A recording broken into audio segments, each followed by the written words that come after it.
So recruiting, there's really three phases to this whole recruiting process. The first phase is recruiting your locker room. I thought we did a phenomenal job. We're probably one of the only G5 schools in the country that didn't lose a single starter.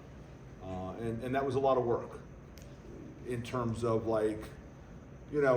making sure that they saw the vision moving forward and we were all comfortable with getting this thing done. And the world of rev share we now live in, you have to work through some things, but to get all of our starters to come back, and there's a number of our starters that were highly coveted prizes out there in the open market. Second phase is high school recruiting, and obviously we had the #1 high school recruiting class in the American. I think it was 61st overall, one of the best in Temple history. So felt really good about that. And then the third phase is the portal. And the portal is unique in that, it's not just who you get in terms of what their ratings are and those kind of things. It's a lot of what your needs are and are you meeting your needs. And we graduated a bunch of starters, especially on defense. And I thought we did a great job of, fulfilling those needs. And not only do we get a lot of players that, we feel can come in and elevate our play, but also we got, the right guys in our mind in terms of what our needs were. So, and that portal high school class is ranked #1 in the conference also. So a lot of work went into it. The recruiting department did a phenomenal job. Coaches did a great job when we got them on campus. Our players are the key because they're the ones who talk about what's going on here at Temple and their vision for what the future is. And again, we come out of this really excited about what we have in the locker room. Now, the interesting thing, which is a little different, you almost have all of them here right now. So you basically have 9 months or 8 months or whatever to put your team together. And so I think all but maybe 10 of the high school players, maybe 11, aren't here right now, but we also had 17 early enrollees, which is part of the plan too. When we take a high school player, if we can get them as an early enrollee, it's almost like, you're getting an extra 9 months to work with them that, you hope that those guys can come in and be immediate depth for you and can add a lot of value. So I give so much credit to Clayton for putting together the staff and what the mindset was in terms of how we're going to attack this thing. And I thought in our first year of this world of revenue share and the one portal, I thought we did a great job. So, questions? In terms of identifying needs for either one of you guys, I'm sure it was a quarterback, D-line, maybe the defensive backfield, and I know there were other positions, but how do you feel overall just in terms of the holes you're able to plug and just the array of guys from whether it looks Power 4, D2, how do you feel now that things are as settled as they can be? Yeah, I think we identified what our needs were. Some of it's very clear because of graduation. So you kind of go into it knowing what you're going to lose from a graduation standpoint. So you can kind of start on that early. Then obviously you don't know as far as retention how that's going to go. Do other needs pop up as they come about? Well, luckily we didn't really have that issue. We kind of got to hone in on what we needed to fix from graduation. So the guys we brought in, we thought really fill those needs. We cast a very wide net. You kind of see it with the layout of the class. You see guys that are at Power 4s, maybe were rotationals or didn't get a chance to get in but had the traits. You have guys that are G5s that have proven it, maybe looking for a lateral move, coaching change, sometimes that kind of stuff happens. Then you have guys like the FCS, D2 level that play well, have production, looking to move up and may take a step forward in their career. And they also have some junior college guys, more traditional guys that have played, they're looking to make the move into Division I. So we cast a really wide net. I think we got guys with different backgrounds. We got a chance to upgrade our athletic profile, upgrade some experience in some other areas. We feel good about the core we brought back with the young guys coming in. It's more just fitting what we have as far as upgrading our talent. KC, before we get deep into the portal part, it's one kind of left over from the end of the season, the Birmingham Bowl. Oh yeah. And without getting deep into all the weeds there, maybe I know the university made a statement. Ultimately on that Sunday, was your answer calling them back yes? Well, yeah. So by the time it got to me, they had already moved on, and I think Appalachian State either was offered the bowl or had taken it already.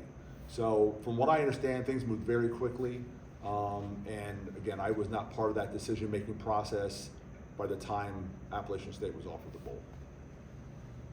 Can you take us through like how things played out at the quarterback position with bringing in Jackson and Johnny? Yeah, so, it's transfer portal recruiting with quarterbacks is kind of one big game of musical chairs. And obviously graduating our starter and backup, we knew that, we were going to be in the market for multiple quarterbacks. We have a good young core with our freshmen coming in and Cameron coming back. But we knew we needed to get 2 older guys that are going to come in and compete for the starting job. So, started early on it. We had some guys we identified at the smaller school level early that produced and kind of build the board out from there. So, we went after guys at the D2 and FCS level and looked at some guys at G5 with coaching changes, similar kind of deal. Then a guy like Jackson and Johnny, Johnny we'd already known about from last year. We'd recruited him the previous cycle. He actually visited us then. And Rutgers didn't want to lose him.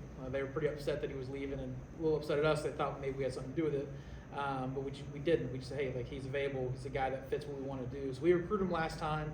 For whatever reason came about, he ended up going over to Washington State. And then for him, if he gets hurt going to training camp, kind of gets shelved at that point because it was an upper body injury, and then never really got a chance to get back in the mix after that.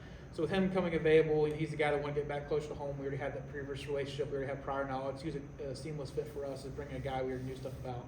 And then Jackson, he was part of that group of guys we identified as all right, these are guys we think could be a competitive for quarterback one type guy. So we were on some guys that were going to get on campus.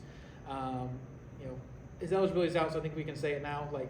There's no secret we were on Trinidad Chambliss last year. We were the first team to offer him, and we're in good position to land him. And then obviously Ole Miss came in when they lost their third string quarterback.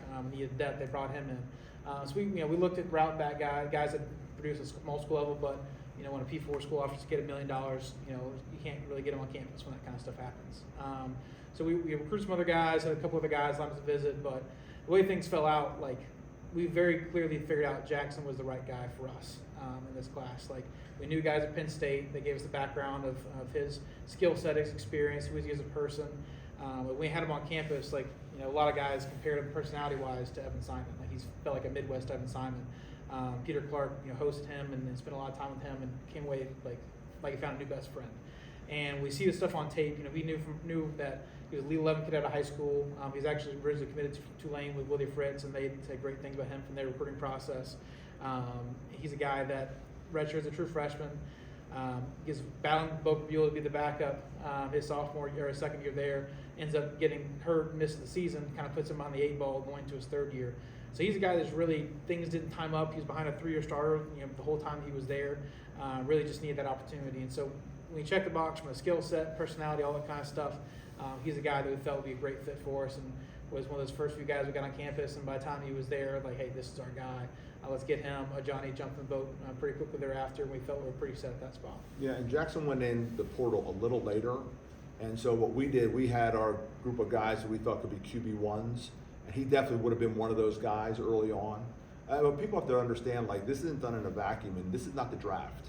In the draft, yeah, take him, we'll take him. This is recruiting.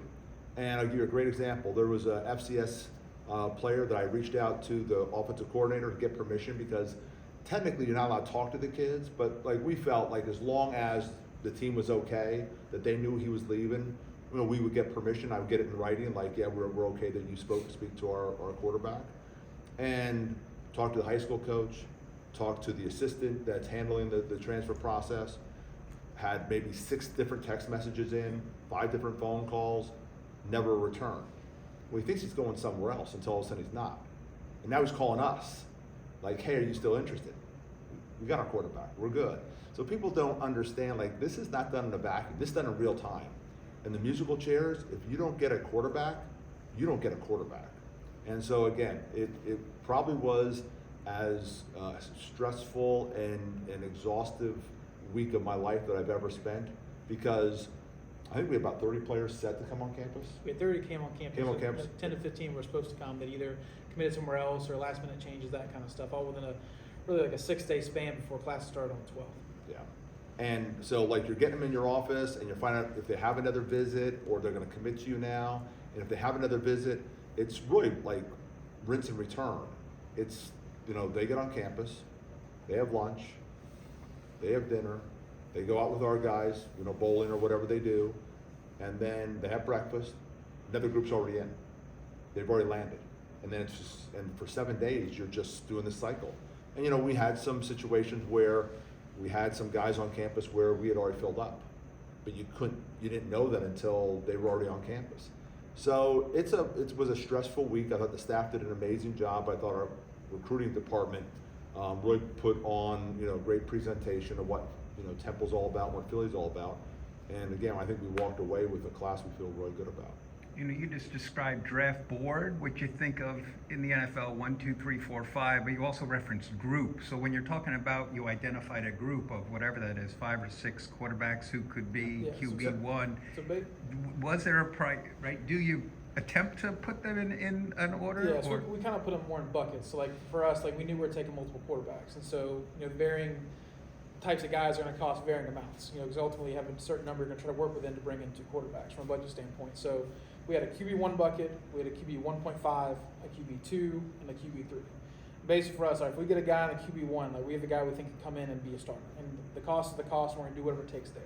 Okay, if it costs what you think, you probably can't get a 1.5 guy, you can probably get a 2, right? So we ultimately kind of want it to add up to 3, right? You have a QB1 type, QB2 type, and go from there. Now, you might be able to get a QB 1.5. So that's a guy that say could be a QB1, probably better than the guys in your QB2 bucket. You ideally want to get a couple guys in the first types. And so you kind of put them in buckets. Those are the guys that fit in there. And then within there you have a hierarchy. Like I would say this guy first, second, third, fourth.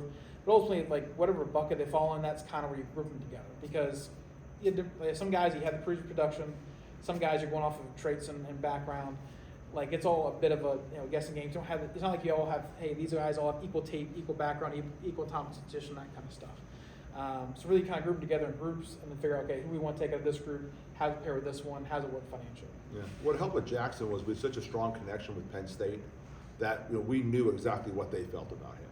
Like when he was there as a player, as a person, how he fit in the locker room, what traits he had. So again, when he became available, he was a guy that we didn't think was going to become available, and all of a sudden he goes into that group of ones, QB ones. And so it's a constantly evolving. Like we spend so much time walking from our offices down to the war room where they're keeping the board back up because, there's a change now. This young man went in the portal. There's a couple guys who went in the portal late that we ended up getting that, were just huge gets for us. And again, but it's constantly always evolving. I heard from guys at Penn State that maybe he's not fully helped the wrist or the ham, whatever it was this season, and maybe he's good. Yeah, he got hurt in the Iowa game. They had a package for him, and I think he broke his wrist. So I think it was even his non-throwing wrist. Yeah, he was throwing with their guys yesterday. He and the other quarterbacks, a bunch of guys got together and had a throwing session in the indoor, just on their own, and everything's good. When you're balancing out your budget, was one of the biggest challenges, like we have to allocate X for quarterbacks, and we have a lot of roles to fill, like on the defensive line. Were those maybe the 2 biggest? If you were talking about the buckets, is that where you're parsing things out as much? Same thing. Yeah, I mean, like I said, we already kind of knew our needs going into it, and so we kind of, all this stuff you have to plan out months in advance. So like what we paid our guys this past fall was of the mindset we're going to have to bring in guys this following spring because we operate on a fiscal year basis. So all that stuff was already kind of predetermined, and then you have like your goals you're shooting for a certain spot, but at the end of the day, market value is market value. So if you end up having to increase it to get the guy you want, because the reality is the longer you let it play out, the lesser talent's going to be available and the more they're going to cost. It's just going to be a supply-demand issue. So we have our target we shot for, and then the way today works, almost all these guys have agents, and to even get them on campus, you have to be able to give them a range of what you're willing to offer. And then once they're there, hey, by the way, if you want to seal the deal, I got to do a little bit more. So it's kind of a cat and mouse game a little bit there. But you have an idea of range-wise what you want to spend each position. So obviously quarterback, that's his own whole other section. You got to carve out a big amount there, and especially as it grows with the quarterback market this year, especially, you have to be able to adjust for that. So I think we already kind of had things allocated. I would say just generally things cost a little bit more this year than people thought because of the one portal, but Sorry, Clay. things cost a little bit more because of the one portal window. Because if you don't get your guys now, you're not getting them ever. So that's kind of how it worked out. Before you even got into the portal period. It's, by the looks of it, like strategy one was re-sign this offensive line. Yeah. Is that fair to say? Like, Yeah. Absolutely. Yeah, I mean, the number one, key success, I would say, is development and continuity on its offensive line for most people success-wise. And so, we didn't graduate a bunch of guys. We graduated Diego, but we had the opportunity to bring those guys back. And so making sure those guys are a priority, like a guy like Jacoby, who, after his first game playing college football against UMass, I get a text from a national writer saying, hey, by the way, he's already on P4 people's radar, just so you're aware. So we knew that he's a guy that's going to be very sought after from a coach standpoint. So we put a plan together early. We made it aggressive in December. We were going to have those talks and negotiations to get that done and end up signing him to a multi-year deal to keep him. Eric King re-signed on a multi-year deal, and then you have your returning seniors with Grayson and Jackson that also came back as well. So now it's a matter of, okay, how do we bring in guys to compete for that right tackle spot, to compete with Kevin and Luke Watson? And then also, how do we build our depth? We don't want to just rest on our laurels. We want to get better. So we brought in a couple other guys that have multiple years that not only can push those current starters, but also give us, guys that can play for us next year if they don't end up being the guy.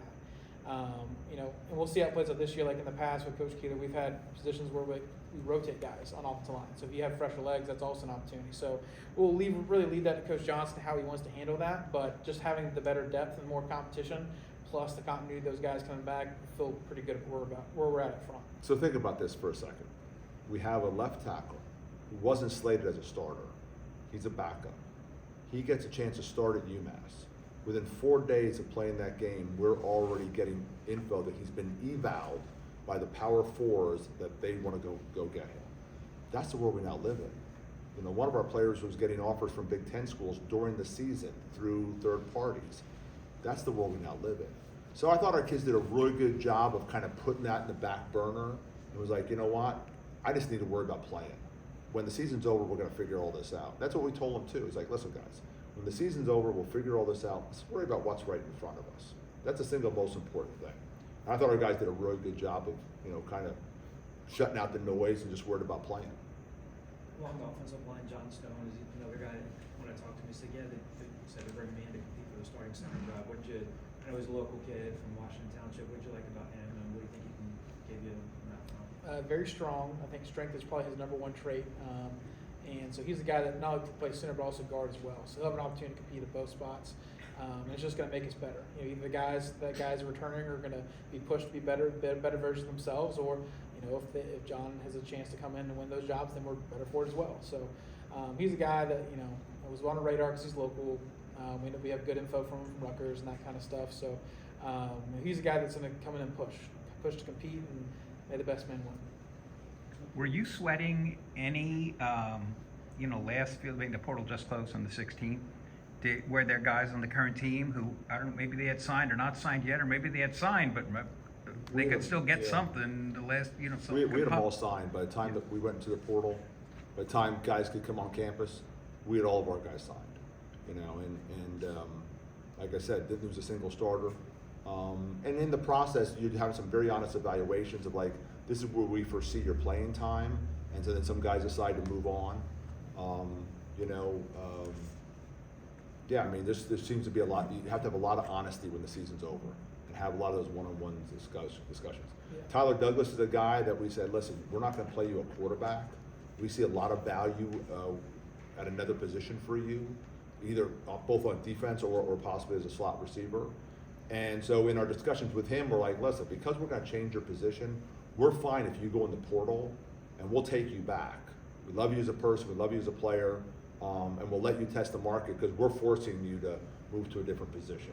And so that's how Tyler was in the portal and came back, because we gave him permission to do that. Yeah, those are like the two caveats to our transfer policy are, one, if we're going to force a position change on you, like you can seek other opportunities to play your typical position, and then we can reevaluate after your options there, or their walk-ons. So we let our walk-ons, test the portal market. Because if we're not going to pay for your school, like if someone's willing to, we have to let you explore those options. And then, if they end up not finding something, they're welcome to come back. Those guys have different layouts. You talked about the continuity in the offensive line, bringing everyone back there. You guys also had a lot of continuity with the wide receiver room, and also like bringing Pete back, bringing JoJo back, Colin coming back. How big was kind of like that continuity, and how big was it to bring up all those pieces back?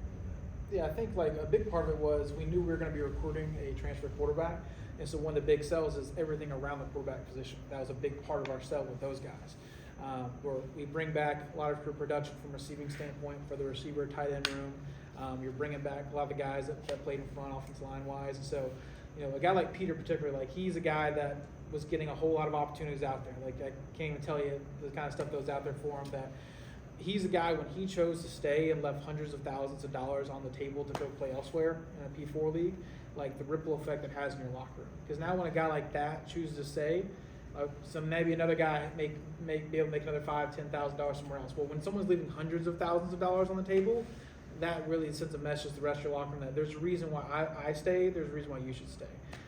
So I think just having all those pieces around coming into year 2 of the offense and being able to have that around the new quarterbacks coming in is to help those guys thrive more because those guys already know what they're doing while they're learning what they need to do from an offensive standpoint. And it didn't take long for Peter to figure out his responsibility. He was at every recruiting meal. He was involved with every quarterback. He got on Zooms to talk about different academic things with recruits.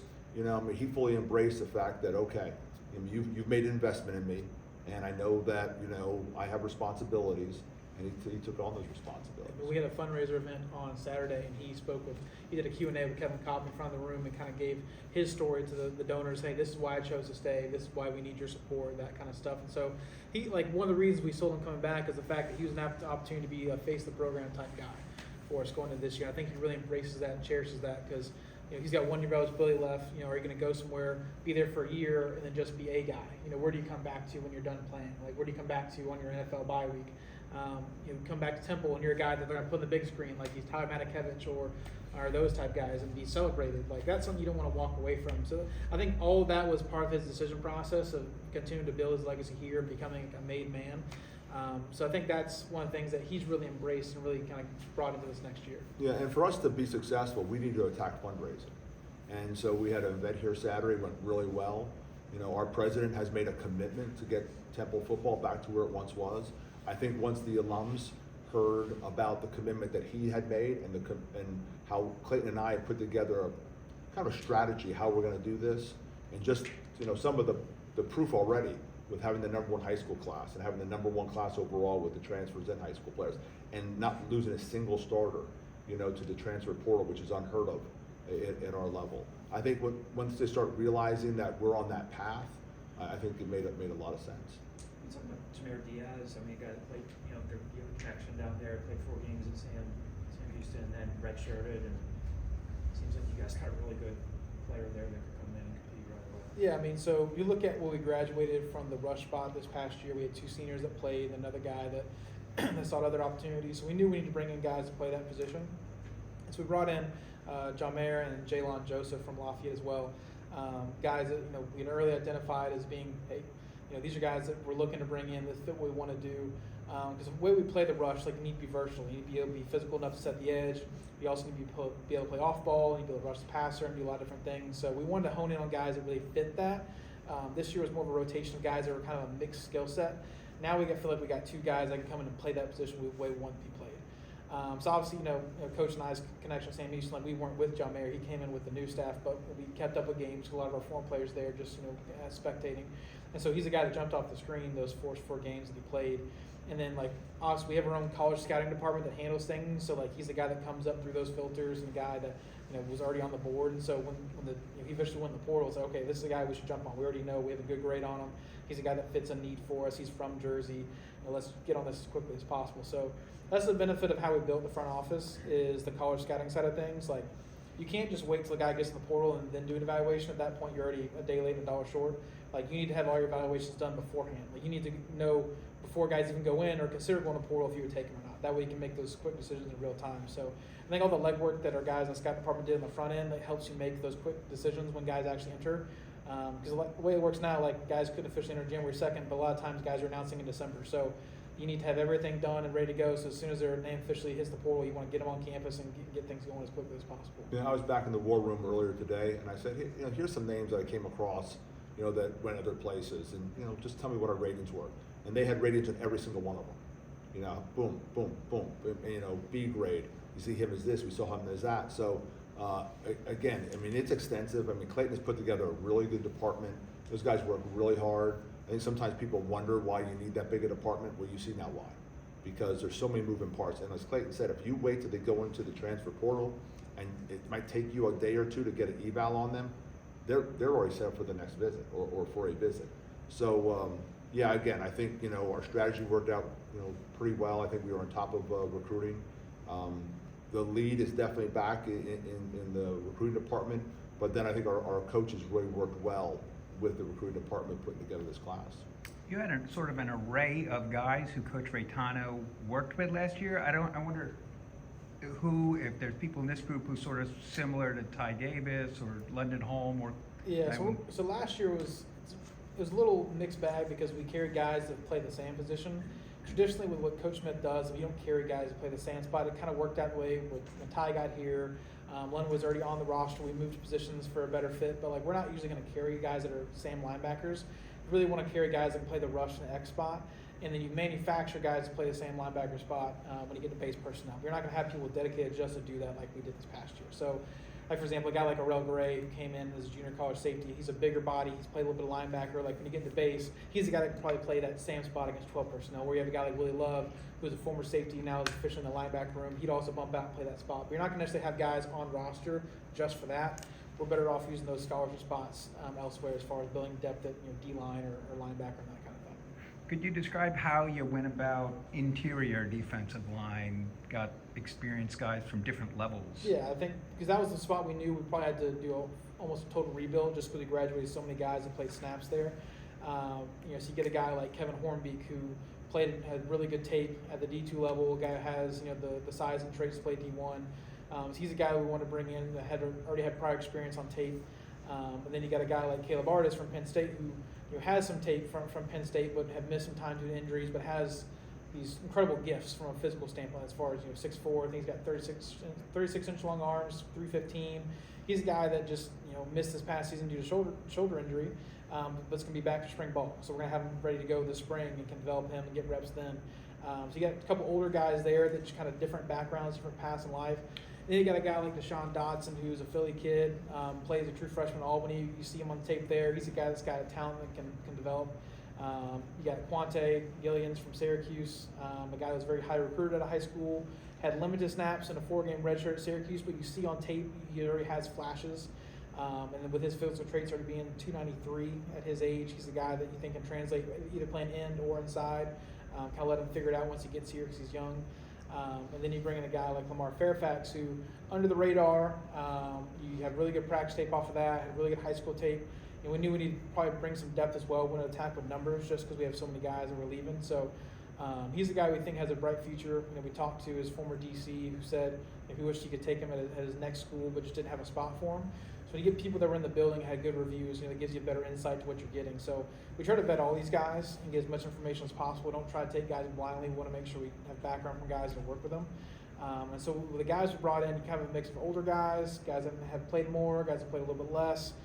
When you look at the total depth of the room, you're probably going to be 4 deep this spring with guys who think you compete for playing time. So we always attack D-line with the strength and numbers mentality. We don't want guys out there playing 60 snaps a game. We want to be able to roll in 1s, 2s, 3s, and try to limit the drop off as much as possible. So I think we have enough depth. It's just really just a matter of developing those guys and getting them to the game. In the speed dating world we live in, it was really important. God, I had this thing set up.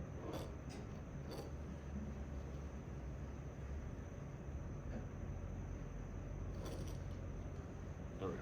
In the speed we're fine, we're good. In the speed dating world we live in, it's really important that we do as much due diligence as possible because, to me the locker room is really important. One of the reasons why we didn't go all in on the transfer portal last year when we first got here was didn't have a lot of spots available, first of all. And second of all, we didn't have a recruiting department together. Now with our recruiting department, when we decide to take a player, boy, you're talking to high school coaches, you're talking to coaches that are currently at that institution. Sometimes players in your own program either played with them or played against them. So again, it's so important for us locker room wise to bring in the right people, and there's a lot of due diligence that goes on in a very short period of time. And is Hornbeek one of those guys where these guys have their own unique stories? He comes into football from track. Yeah. Is he one of those guys that's maybe when you look at his profile, say that this guy may just be starting to scratch the surface of what he can really do? Yeah, it's unfortunate that you wish he had more eligibility because he used a couple of those doing track and field, but you see the physical gifts. Obviously, you put it on tape at the D2 level. Now he's gonna have Division I resources, Division I, coaching and that kind of stuff. And so you think, okay, he can probably take another step from there. But what you already see from a baseline, you feel, okay, this is the guy that can come in and play and make an impact as it is. Jace Freeman, are you kind of with the profile that you're hoping that he'll fill the Kajai Halloween role for you guys? Yeah, I think when we evaluated for this past year, obviously we need to replace the X position. We also need some guys with some size. And so you brought in a pair of guys, the X spot with Jace Freeman, who's put it on tape. Like his best stuff is as good as some of the best in the country when you look at his stuff at Stony Brook. And so he's a guy we're really excited about. A guy that we're fortunate to get on campus and get him shut down before some other schools were sniffing around. That we're going to try to get him on campus. So really fortunate with that. The guy's older, experienced. You already know what you're getting with him. Then you pair him with Kennedy Uzoma from North Carolina, who's just so gifted. Another guy that's even taller, longer, can run. He's a guy that has kind of your future, your young guy you can develop at X. And he's got enough talent there, and you see enough like from his practice tape in North Carolina and say, okay, he's a guy that might be able to come in and play as a redshirt freshman. And so with those two guys, just add just another level of profiles in the room, kind of bring some of those larger receiver traits that K-Way had last year. So I feel like we're in a good spot as far as depth of receiver overall. You bring in a guy like Reece Stockdale who, with how they played things out of Bowling Green, like they just didn't really get much of an opportunity because of some of the personnel packages they played. But you talk to the guys at Bowling Green, they say this kid was great talent. Just we didn't use him like we should have. And obviously they had some changes over there that might be indicative of kind of how things went offensively. So he's a guy that now you have another guy who can roll in there with JoJo. We brought in DeMonte Green from D2 at Midwestern State. Now he can go to the Z spot with Colin. So now it feels like you can take some reps off those top guys, and now you can rotate guys in, keep guys healthy, and make sure you have more depth to go along with those young guys that we really feel good about, just need a chance to develop. There was sort of on Twitter conversation about your contracts. To your knowledge, are your contracts pretty much similar to how other G5 contracts are in handling guys who leave and terms and so forth? It's everyone kind of does it differently, and everyone kind of keeps it close to the vest what they do. And so you work with a variety of different agents. You have some guys that are NFLPA certified with a big agency, and so they have their own legal team that handles that kind of stuff. Then you have guys that really just call themselves an agent, but really somebody's uncle. So you kind of get varying degrees of people you work with. In the day, there's always a red line process. So all the things in the contracts are negotiable.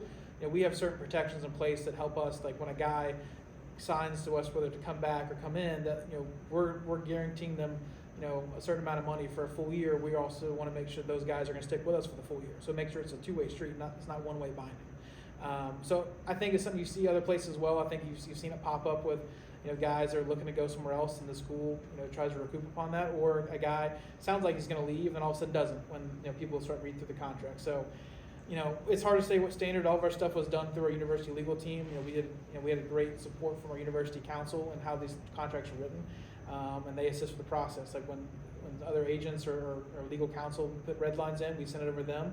They have those discussions, and they all come to agreement before we put pen to paper. So at the end of the day, feel good about how we do things. I think it really protects the university and it protects the athletes as well. The language we have in there makes sure they're protected on both ends. So I feel good about it. I think what we do is fair. I wouldn't say anything, something that's predatory at all. I think it's something it makes it a two-way binding street. Going back to Peter for a second, when you guys were sitting here at this point last year, did you guys know what he was going to be evolving into as a player? He also was one of those guys that's like a spokesperson. He was sticking around. He didn't even come out as a starter after spring ball. Yeah. And so Peter's one of those guys who high belief in himself, great work ethic, just had to get the opportunity. And then that UMass game, he made some of those catches, and you go, And as the season went on, he just kept on getting better and better and better, and also his confidence kept on rising.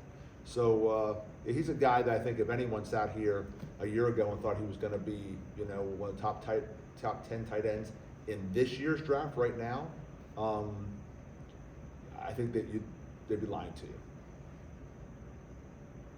You brought Sam Brown home. Is that an easy one? Not an easy one to get. Maybe an easy one to break. Not as easy as you would think as far as getting him. I think identifying, yes. Like I said, we have a lot of connections with with Rutgers, and as you see in Penn State, like the local schools, like we're all going to tap into the same, fishing pond when it comes down to where we're getting kids from a regional standpoint. So we already knew about him. Coach Pierce was at Rutgers previously, so he has connections there as well. So we knew what we were getting with him, not only as a player but as a person. And so he's definitely one that we targeted early on. Hey, we're going to graduate Duck, so we need another guy that's going to be a senior veteran type guy for that room. Hunter Smith's back, so we have another veteran that'll be there with those young guys. And so we knew we needed to get an older guy to come in, especially a guy maybe a little bit more size. Physical skill set's a difference than some of those younger guys that are here right now. And so he's the guy we wanted. He was the only running back we got on campus. We were able to get him done. He did visit another school that in a I would most consider lesser conference that you would think of less resources that made a very aggressive offer, and we had to we didn't match it. We didn't. He gave us a little bit of a hometown discount, but he's a guy that was not an easy layup. He's a guy that we had to fight for, and he just saw the opportunity to come back to Philadelphia to play for Coach AP and to be a part of this program. And so we're really excited about him. I think he really adds the depth in our room. We're really excited about the 2 high school kids that enrolled early this year as well. So I feel like we have a really good running back room that whoever emerges the starter is going to be a really good player, but at the same time we have a lot of guys who can roll in there and have success with. With all the other needs you guys had, I kind of feel like Joey Schlepper was like a really good addition for you guys that maybe kind of slipped under the radar a little bit. Yeah, I think obviously like we showcased the tight end position. Like you see what they did at Montana State before we got here, and then you see the year that Peter had, and Ryder showed flashes as a true freshman as well and got to play. So we do a lot of 12 personnel. So so your second tight end basically is a starter as well. Almost as much like a slot receiver would be. So we knew we were going to need depth there. We couldn't just roll it back with Peter, Ryder, and Daniel and a true freshman to call it a day. So we needed another guy to come in that room. Joey's a guy that's a PA kid, so close to home for him. We talked with Ty Howell, who's his position coach this past year at Penn State, and he said great things about him. And from a skill set standpoint, like he gives another element to that room, just to give us multiple skill sets. Like you can have the guy that's on ball, and the guy that's off ball. You have the guy that can split out. So the number of guys we have there that can be versatile, we'll be able to roll in and have fresh legs all the time. 2 more. You guys kind of talked about like the agents and how it was a cat and mouse game sometimes to get guys on campus, get them to stay or commit right then and there. How do you kind of manage that? How do you kind of manage that like cat and mouse game, like not maybe fall too far in the games from the agents, kind of stay true to what your recruiting partner was telling you or kind of what you guys envision when you bring them on? How do you kind of stay away from those like cat and mouse games too much, get too caught up in that from some agents who maybe you said or maybe just kind of like somebody's uncle here and there? Yeah, I think one, you always have to stick to your evaluation. Let your own eyes, let your own evaluation do the talking. Don't let others influence you. Like not necessarily like maybe they have a bigger market than what your evaluation is. Well, if you don't think a guy is worth that, then that's what you got to stand by. At the same time, we have budget constraints we work with. If a guy just out of range, the guy's out of range. Hey, we'll be honest with you where we can fit you in. If that's the right spot for you, awesome. If it's not, then good luck to you. So you got to stick to within your parameters from an evaluation and a budgetary standpoint. But at the same time, you got to understand who you're dealing with as far as who's representing them. So you have some guys that are legit. Sometimes you run across agents or agencies with multiple guys. So sometimes you already have a rapport with somebody because you work with them on somebody else. And so that makes it a little easier. You already have some relationships there. But then sometimes you have someone that is just out of left field and maybe they have no idea what they're talking about. And so you still got to treat everybody with respect and listen and communicate and be respectful of all that, because maybe this guy is not someone that's great to deal with, and maybe that's not the player that you're looking to get, but who knows when they're repping somebody that you do want. So you got to hear them out, and be open and honest with them. And I think as long as you communicate and you're just straight about it, you don't try to beat around the bush or hold your cards too close to your vest, I think you put yourself in a good position. It's just when you're not genuine and open and honest, that's when you put yourself in a bind, because now do you trust them? Do they trust you? Like if you try to if they try to talk you into something, like maybe you might be marketing against yourself. You might be going out against bidding against yourself. So I think just being strict with your parameters and being open and honest, I think helps resolve a lot of those issues. When we talked during Sunday last year and Sunday, we talked about how multi-year contracts were a big way of keeping your guys on campus that were here last year and getting attention. How big, now going through the search period, how big were those multi-year contracts of keeping your guys on campus in the campus? I think not as many guys signed multi-year deals as I would have thought going into it. I thought more guys would want to do that. I think the guys that were the higher market, higher value type guys, those guys did. because now they get that long-term security versus, okay, maybe I go somewhere else, get paid a little bit more for a year, but if things don't go well, now they kick me off the books, and now I'm back to square one. So those guys, I think, saw the long-term security and value as part of the reason why they wanted to stay. And other guys, we'd offer, multi-year deals that, had escalated from year 1 to year 2 or year 2 to year 3. But they just saw a higher value for themselves because maybe they're not there yet. They're not a high market guy yet. They're not a high value guy yet. And so they thought, well, I think a year from now you're gonna be, wanting to pay me a whole lot more. And so some of those guys, they said, hey, like, this isn't necessarily a deal you're locked in for the rest of your career. Like, this is just something that it sets the floor for you going forward. But for them, they rather just have the 1 year deal flexibility and kind of go the next year. So, this isn't all like collectively bargained, or it's not like it's the CBA where you can say, oh, hey, we've got a player option or team option. It's not necessarily how our world works, but in a way it's kind of that, because now you have the opportunity to say, okay, well, I'm gonna give you a multi-year deal, but we're gonna like revisit it to year 1, or hey, I'm not gonna take a multi-year deal because I want to see what my options are to this year, see if I can get a better deal. I'm gonna bet on myself type deal. So the multi-year deals definitely help for those high market guys that have multiple years available, but not as many guys signed as you would think. Thanks, guys. All right.